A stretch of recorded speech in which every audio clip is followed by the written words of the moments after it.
publiko ay dapat magnilay at tumugon sa panawagang ito.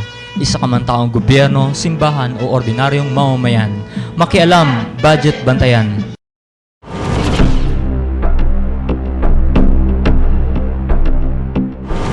Yung lahat ng pinagkwentuhan natin dito ay nailabas natin, naipakita natin ang mga sumusunod. Unang-una, dahil sa kakayahan nating lahat, pagkatapos nito at pag-aralan kung paano babasahin ang budget, ay tayo ay magiging mas mahusay and more valuable member of the citizenry to be able to ask. May tatanong natin ngayon yung tamang tanong doon sa national budget.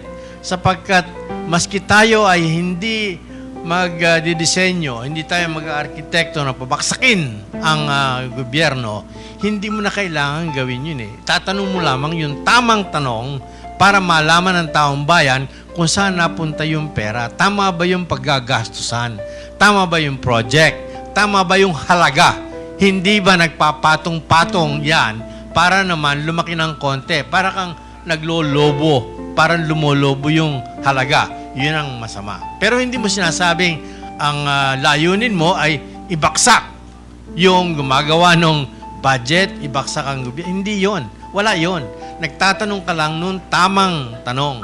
You must ask the proper, ethical question and you're doing it politely.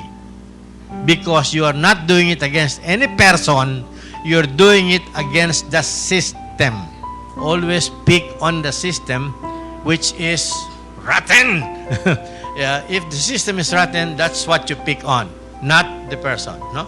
Number two, lumalabas na ang utang ng gobyerno ay 69.8 billion, almost 70 billion pesos. Kung kaya naman, yung budget ng gobyerno ay lalaki ng lalaki, papalaki ng papalaki. At dahil doon sa hinaharap natin, kahirapan, brought about by the international recession, the international economic meltdown, yung atin pong inaharap na magiging more or less 120 billion pesos.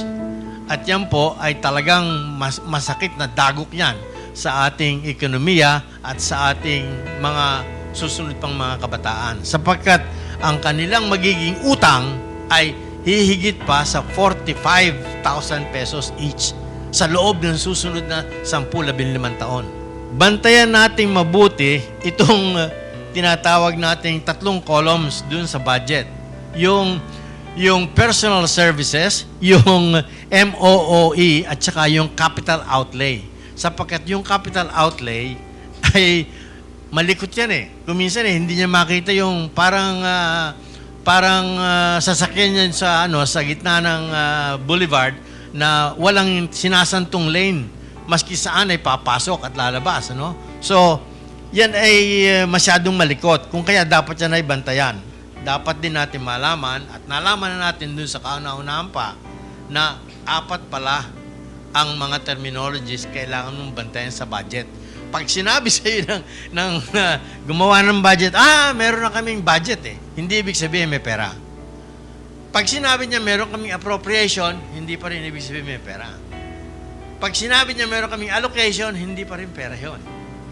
Kung meron pa kaming obligation, teka muna, ano ba nakalagay dun sa maliliit na letra? Baka nakalagay dun subject to availability of funds. Lagot ka, patay kang bata ka.